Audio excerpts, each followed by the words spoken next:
Hey, so what's the best black paint for painting your miniatures? Army Painter Matte Black or Black 3.0 by Stuart Semple? Supposedly the blackest black on the planet. Anyway, for painting miniatures, which one would you prefer? In this video, I compare the two, both as a base coat, as well as a base for blending other colors on top of them. And which one is the best? I try and find out in this video. Hey, welcome back to Tangible Day, I'm Andrew. And in this video, I compare the best black paint I found in the previous video against each other, and that was Black 3.0 and Army Painter Matte Black. Both of these turned out to be one of the blackest blacks you can paint miniatures with. And just for a little history, Black 3.0 arose from Vanta Black Black, which inspired another artist to create a black paint that was available for us as consumers to buy. But the question arose whether it would be good for painting miniatures or not, and here's where I try to find out. And here's a quick preview side by side, Army Painter Matte Black versus 3.0 in bright, regular photography lighting. And with the lighting turned down, you can see that Black 3.0 is much more black. And this darkness, or matte non-reflectivity of the Black 3.0 is due in part to the highly textured microscopic surface. Army Painter, on the other hand, that matte black has more of a sheen, or more of that satin reflectivity in that black base coat. Of course, how does this affect the actual painting of the miniature? And this is where I find out, side by side. And to start with how I tested this, I started by priming these miniatures. I load Vallejo Surface Primer directly into my Badger Patriot 105 airbrush. I spray at about 30 psi, testing the spray pattern before applying it to the miniatures, and I hold the nozzle about 6 to 12 inches away, spraying in short bursts. And just speeding it up so you see the basic process and cover all the exposed surfaces of the miniatures, just so that I have an even base coat. And I start painting them, starting with Army Painter Matte Black. And I deposit this directly to a dry palette, and just to test it out, I use a little bit of it on a white card. Anyway, using a large brush, I pretty much apply it undiluted directly to the miniature. And speeding it up, so just so that you get past this boring part, I cover the entire model with the Army Painter Matte Black. And now 3.0, this is a much thicker paint, making it a little bit harder to apply, but not too bad. Just keep your brush damp. Anyway, when you paint it on the miniature, you can see how the texture of both of them are about the same, except the Black 3.0 is thicker. Applying it directly to the miniature, speeding it up, you can see me applying it all around.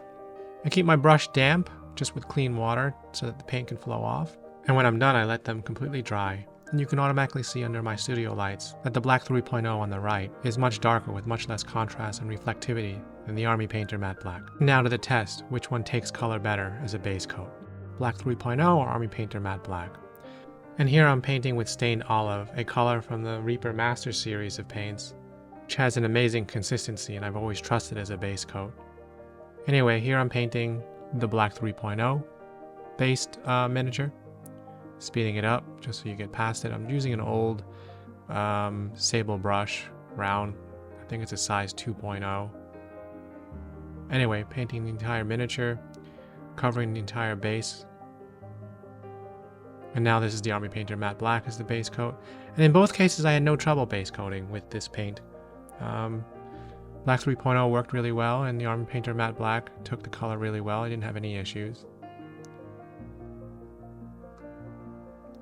Speeding it up. And now for some loaded brush blending, which is more of an advanced technique for blending paint, where you load two colors on the brush, you can see here, and basically feathering in the highlight color along with that base coat Stained Olive. And with the Army Painter Matte Black as a base coat, because of that smooth base layer, I'm able to do this fairly easily with no problems at all. I'm trying to do the same now over the Black 3.0, which is have more of that microscopic texture, which gives it that black, non-reflective finish. And I did find this to be much harder, this blending, because it didn't actually take the paint as smoothly. And so I struggled a little bit. But in general, both black base coats worked really well for serving as a base for me to paint over using advanced techniques for blending the paint. Wet blending, glazing, all of it worked really well. I had no problems with either of these paints. And you can see how this looks, where I'm kind of halfway done. And here I'm Just going to continue with that loaded brush blending, in part because I'm having a lot of fun actually blending this paint. If you're curious to find out more about how I use loaded brush blending on my miniatures, you can see the links below in the description or my blog. Anyway, side by side, Black 3.0 and Army Painter Matte Black as the base for these loaded brush blending techniques. And both look similar. I'm having a good time. Speeding it up, just doing the edge highlighting to really make this pop. What I like about this technique is it's fast. And loaded brush blending is good for casual tabletop quality painting as well as more advanced competitive level painting. Depends how much time you want to spend on your miniatures. And in both cases, the black base coat from either brand work really well. And here I'm testing whether the black base coat also takes metallics. Steel metallic, lead belcher from Citadel. And here I'm painting the chains on these miniatures. Just going to speed it up in a moment. But here anyway, I'm basing that metallic paint over the Army Painter Matte Black base. Again, no trouble at all. It's going on like you would expect. And in comparison to the Black 3.0 base coat, no issues here either. There is a bit of a tooth or a texture when you apply paint over the Black 3.0, but I didn't struggle with it at all. You just have to take a little more time. And maybe the cost or the time that you take to do well with that base coat is worth it given how black that paint is. Painting the gold over the same areas for those bits of that model. I don't even know what those are called. Bells? They're not bells. What are those? Someone write that in the comment. What are those things? Incense holders? It's from the War Machine Privateer Press line of miniatures. I don't think they make these miniatures anymore. Anyway, applying that gold looks good. It's even. And to really make it all pop, I think I'm going to apply a wash for extra contrast. Null oil from Citadel, applied over the steel metallics, undiluted. Really makes that metallic pop, make it look more realistic. Speeding it up. It's pretty much my standard workflow for painting metallics. You base coat with the metallic and then you give it a wash to really make that contrast come out. I apply a sepia wash over the gold to also give it more of that vibrancy.